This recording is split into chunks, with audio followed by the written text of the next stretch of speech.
Hello, Cleaning Nation. Welcome to the show. It is time to have some fun, soak up some wisdom, and find everything that you need to grow your cleaning company. If you love the show, if your life is way better as a member of Cleaning Nation, show the love.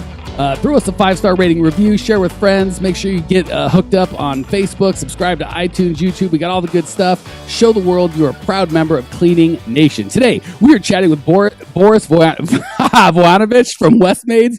Boris just started Maids a couple months ago to serve the Calgary area with residential and commercial cleaning services. If you want to reach out to Boris and his team, you can get a hold of them at www.westmaids.com. Boris, welcome to the show. Thanks, Mike. Glad to be here. I got to Cleaning Nation. I got to be honest with you. I said his name, what I feel was perfectly like 3 times off air. And then we went to record it and, hook you guys up. And it was so bad. I'm like, stop, do it again. And then we did it again. I still screwed it up. So Boris, tell the world your name said properly so I can get on with my life and sleep tonight. Sure. Yeah. So it's pronounced Voyanovich. When he says it sounds so smooth. Yeah, like I don't know. There's like 17 vowels and 9. It's too many, man. We got to get you to be like Smith or Johnson. Well, I don't know. I guess those are kind of boring. Voyanovich. There, I got it right. Boris Voyanovich. Yeah, it's pretty Serbian, so happens. Serbian. So when you all come over here, are our names like Johnson crazy to you, or are those easy to say? Pretty easy. A lot of the sounds are similar, so it's just like shorter names. All right, you guys just get nuts and with it's funny because yeah, go ahead. Yeah, and a lot of those like hard names actually translate to kind of the same thing. So really, see, why can't you just call it Johnson if you're Johnson? I don't know. I didn't make it up. So get on that. Report back. We'll have you back on. We'll get to the bottom of this. But until then, tell us a little bit about you, brother. How'd you get in the cleaning business? How'd you get hooked up with us? Give us a little bit of your story. So essentially, my friend and I, we just kind of we followed the founder of the Launch 27 booking web app. Because he's really open about all his basically efforts in running the Maid business side of things, and we just kind of followed along just for fun, I guess, to learn some business stuff. And so we kind of knew the ins and outs of a lot of these companies. And then one day he was like, "Hey, do you want to try this out?" And so I was like, "Okay." I was already running kind of a main business, and so this was kind of like a side project for us. And we took about a month to 6 weeks to sort of get set up, get everything in order. Hire people, and then we launched. And then here we are. A few months later, it kind of worked out. Awesome. So you just launched a couple months ago. Give us a little idea. Do you have any employees yet? So technically, no. We're currently contracting everything out. And mostly that was a revenue kind of call. Because up here in Canada, you have to pay basically half the wage. So on top of the wage, another half in employment tax. And for the beginning, we just didn't want to be that much in the hole right away. So right now, we're contracting all the work out. We do work closely with our contractors, but we're looking at hiring some people pretty quick here. Okay, but either way, you're not doing the cleaning yourselves. You've hired people to do it. I understand what you're saying in terms of, technically they may be, in the States, it would be W-2 versus 1099. But long story short, you're not cleaning. You've got other humans that you pay money to clean in some way, shape, or form. Exactly. I mean, there's times where we've had to kind of jump in to, fill in those gaps, but, 99% of the time we just kind of manage from the back end. Okay. And you said that you're commercial residential. Do you have some of each, or do you just have only commercial or residential? Tell us a little about your client mix. Yeah, so our website is geared towards residential. If you look at it, it's very specifically made for, what kind of house, what kind of service. And then we picked up commercial clients just sort of through talking to people. Our first commercial client was essentially my friend's employer. We were just kind of chatting, and then he mentioned that he didn't like his cleaners, and then my friend said, "Hey, can we do this? Try it out, see what happens." And he said, "Sure," and then we worked out, and then we're still there. So basically, the commercial is kind of just sort of like referral, in a sense, I guess. Okay, so your main business and focus is residential. But if a commercial client comes along swinging a handful of, stack of money, you're not gonna throw them out. Exactly. Yeah, we're really focused on residential, but we definitely do look for the commercial as well. Cool. So how many? I mean, gosh, I got to tell you, just for only being in business a couple months, you sound like you're off to an amazing start. How many contractors do you have on any given day or night? So we're doing about 1 clean a day, sometimes 2, but we have, I guess, 6 contractors in total. That's fantastic. So 6, again, I'm going to use employee and contractor exchangeably, and I totally understand what you're saying. No. But so you've got 6 Worker folks staff, working whatever. for you after just a couple months. I mean, part-time, I'm assuming. I guess technically, yeah. So one of them is pretty much full-time. They're doing 3 to 4 cleans a week. Yeah, I mean, I guess there's like one full-time equivalent, but just the way the staffing hours work out, we can't give it all to one team. Sure. Okay, well, good for you, man. That sounds like an awesome start for just a couple months worth of work. How can I add some value? How can I make your life better? So we're looking basically to take it to that kind of next level of growth. So because we basically broke even after the first month, and now we're making money, but we're still kind of in that initial stage where it's not a ton of money, but it is money we can use to fund the business. So I'm really looking on kind of like a handful of good tips to try out to really take it to that next level and actually make it just like a revenue generating machine for us. Okay, cool. Tell me a little bit about what the next level means to you, because different folks have, some people want $1 million business, some people just want to pay bills. So, who knows what you want? What's the next level for y'all? So I guess ideally if both my friend and I could draw, a decent full-time salary out of it. So let's say like $2,000 to $3,000 a month each. I'm thinking revenue probably in $5,000 a month in profit. Range. Essentially, yeah. Okay, cool. Yeah. And I got to tell you, one of the things that we don't talk about a lot, but I know we've got a lot of our listeners, is you got to be the partners. I want to make sure that you and for sure Cleaning Nation is clear on what that means, because obviously you've got to make twice the profit, right? If for $2,000-3,000, most folks will be like, oh, that's easy. We can get you there in a couple months, no problem. But you're like, well, that's $2,000-3,000 each. I need to make $5,000-6,000, right? Because there's 2 of us and we each want that wage. So that's the downside, is you've got to be twice as big to have kind of any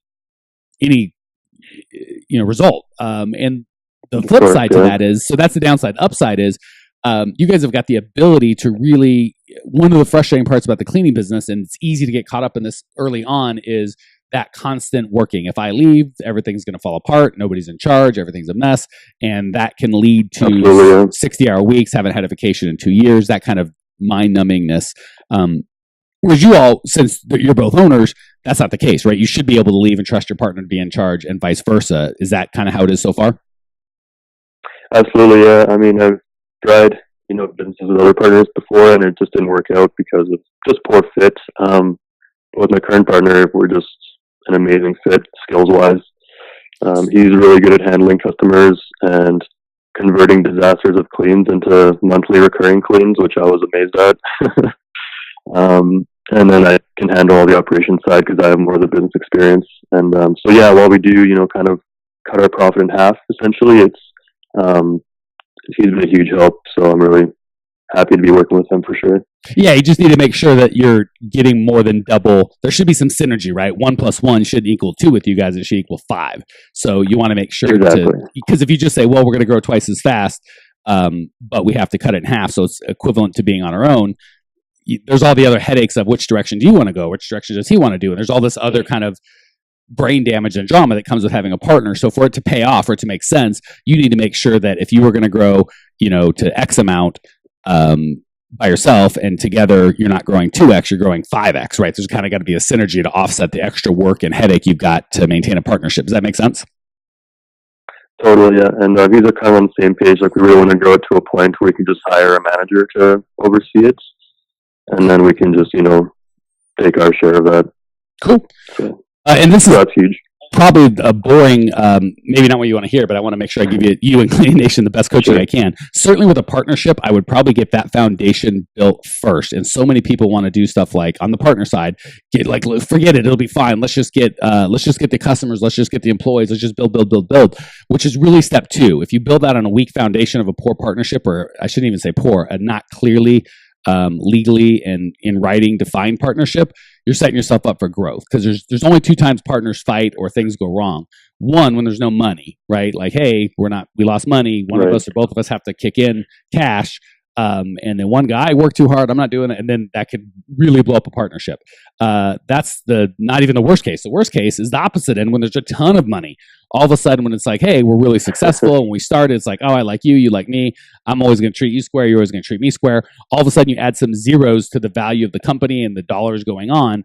you'd be shocked at how he gets crazy and he thinks that you're crazy and everybody starts acting crazy because there's a ton of money involved. Yeah, I can imagine. Oh my gosh, yeah. So those, and again, I've gone through this enough. I'm not just kind of guessing. I've just seen it over and over and over and over again ad nauseum. So the only antidote to that, which isn't even going to solve it, but can at least protect you and arm you, is write everything down very clearly. So when you think he's acting crazy and he thinks you're acting crazy, you can go to the writing and go, well, this is what we agreed when neither of us were crazy, and this is the rule that we're gonna follow. So the more, you don't have to get nuts about it, but the more documentation, the more clearly you spell out who's going to put what in terms of time and money, right? I've heard 1,000 times, when we started, it was awesome, everyone's working, but now my partner's a lazy bum and he still gets half the money, but he doesn't work and I do twice as much as him, or vice versa. And the problem is your partner's probably sitting telling someone else that exact same, the same thing, because yeah, perspectives get a little skewed. So you want to clearly line out the three things that you want to clearly line up is money in, money out, ownership, and duties. So there should be hey, if I put in $1,000, you put in $1,000. That should be in writing, or not. Like if I put in more, then I get more ownership. So clear in terms of, if you take $1,000 out, do I get to take $1,000 out? What if you want to take a bunch of money out and I think the money should stay in the company? Do I have to leave my half in? Like really clearly spell out how money goes in terms of if there's a cash call and the company needs money, who's required to do what? If we want to take money out, how does that work? How do you have to get my permission? Do I have to get your permission? Is it dollar for dollar? That should be written down. Ownership, is it 50-50, 49-51? If I do put more money in and you don't, does that money buy some ownership from you? And then duties, right? Do we have to work 40 hours a week? Is it, what, can I take a month off? And does that affect my salary? And there's no wrong or right answer. The only wrong answer is the one that we didn't write down, because most assuredly you'll have a picture in your mind that's very different than the picture in his mind. And maybe they're both fine pictures, but until you talk about it, who knows? So I know this is super boring. You're probably hoping for more like, hey, give me sexy marketing stuff. But I just hate to see you build an amazing company and have it all crumble because the foundation wasn't right. Any thoughts or questions so far? No, I mean, that's happened before, not to that extent, but we start with these expectations and then a month later it's like, well, like this isn't what I imagined. So I think that's huge for sure. Cool. And the last thing is what I've seen to work most effectively in the cleaning business. So all that I've told you is kind of very general. That's not cleaning business specific. I would give that coaching to owners of a car dealership or a medical, it doesn't matter, any business. Specific to the cleaning, what I've found works well, not that I've done it myself, but in people that I've coached is, and it sounds like you're kind of there, but I just want to make sure it's clear. One person is in charge of sales, marketing, administration, all the money, basically doing everything other than cleaning. And the other person, that's all they do is they hire the cleaners, they hire the management, they check the jobs. And I don't know who's who, but one person is, I bring you customers that are happy and paying good prices. I do the collections. If the customer's pissed, I go talk to them. I make sure that we're making money. I pay the bills. Everything that doesn't have anything to do with cleaning, I handle. And the other person says anything that has to do with cleaning, whether it's checking up or an upset customer, making them happy, hiring the staff, workers' compensation, all of that kind of crap would be the second person. Is that kind of how you guys are? Is it a little different? Yeah, pretty similar. It's maybe not quite like cleaning versus not cleaning, but it's like, I guess a mix of the two, but it's kind of pretty defined roles. For sure. So I think that helps a lot as well. Okay. And again, typically it's like, hey, however you want to run your business is up to you. I have found in the cleaning business only that is kind of what shakes out best. So I would encourage you, if you're not along those lines, to consider implementing that, just so one of you can go, hey, it has to do with cleaning or the cleaning staff. I appreciate your input, but this isn't, because there's two of you, right? So with three partners, there's kind of always that third vote. With two of you, it's like, well, I think this, you think that. Where do we go from here?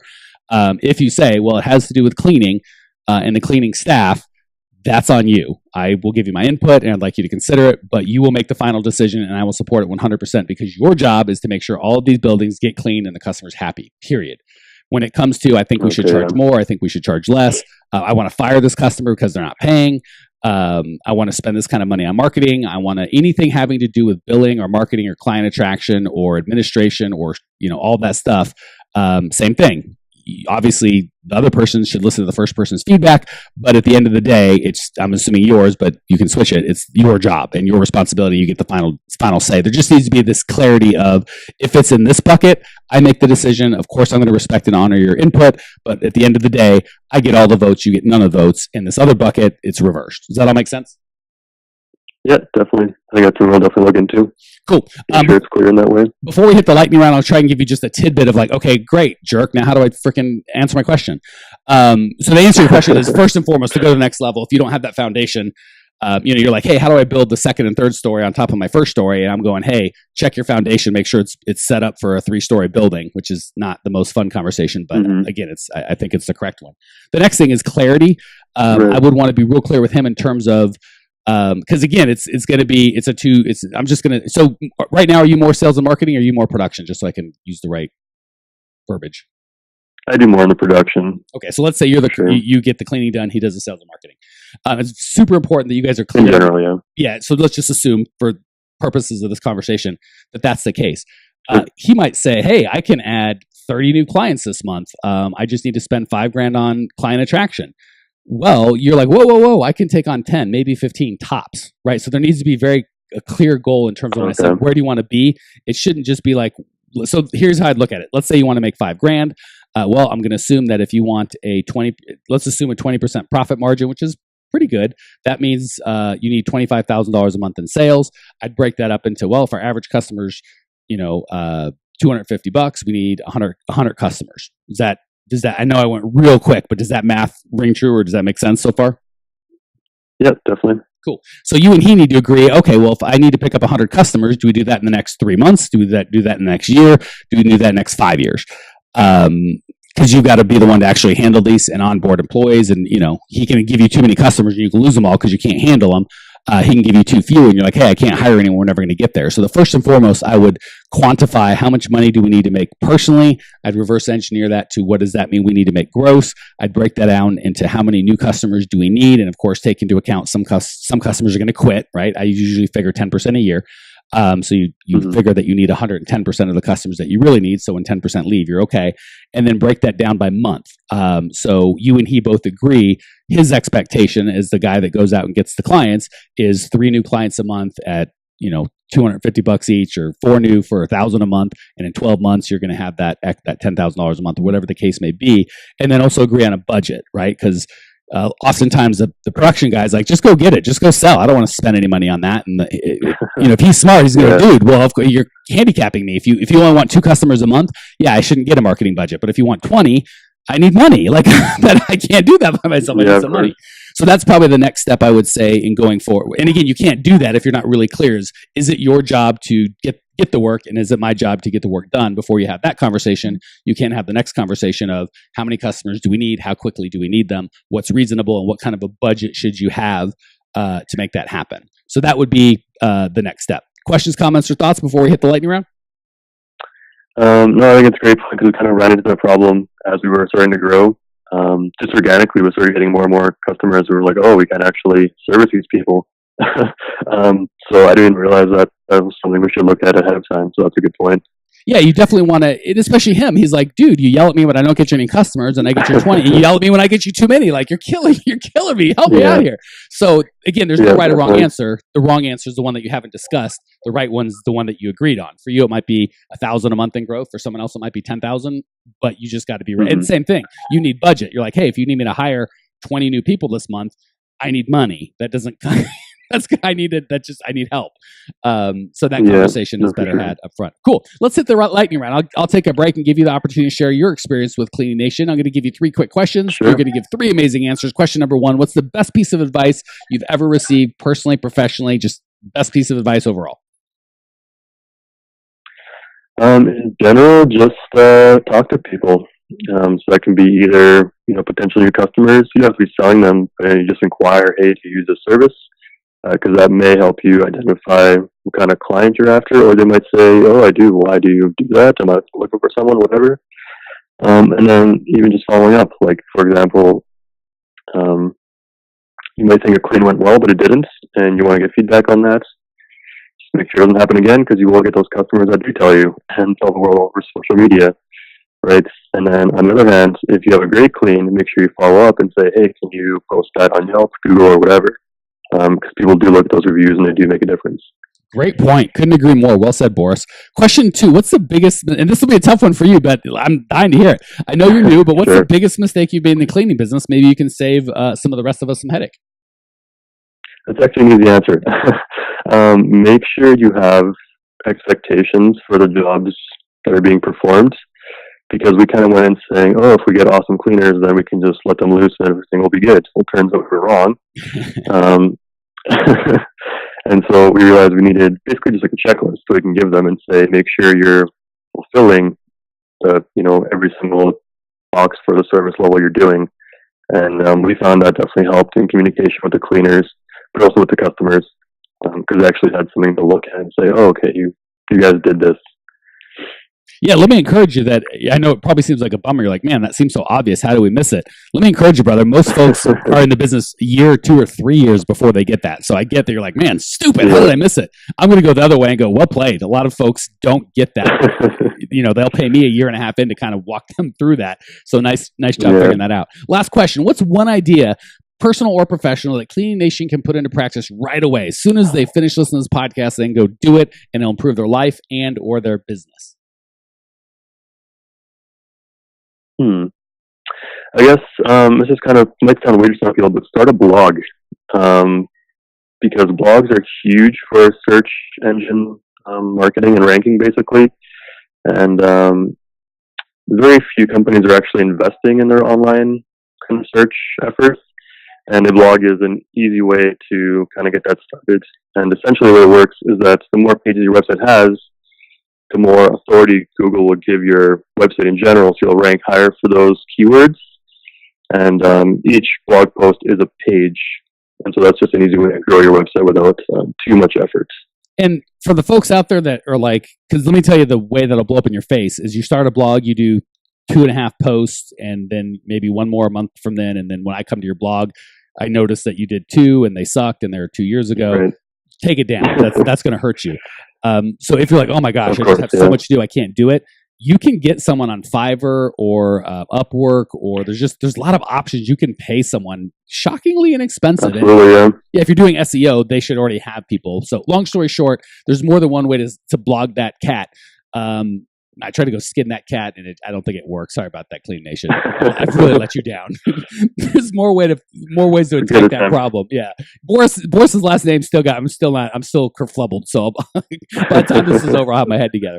Anyway, long story short, just because you're not willing or able to do that consistently doesn't mean that you can't have a blog. There's lots of ways to do it, and that's great advice. Boris, thank you for joining us. Thank you for showing your passion. I love what you've accomplished in just the short time you've been in business. I appreciate you. I know that Cleaning Nation appreciates you. Cleaning Nation, if you want to check out Boris's show notes page, see how I make a new page for every single podcast, see what we did there, and discover everything you need to grow your cleaning company. It's all growmycleaningcompany.com. Leave your questions, your comments, your remarks. I will see you there. Congratulations! You are now 16% smarter. Still can't get enough cleaning goodness? Go to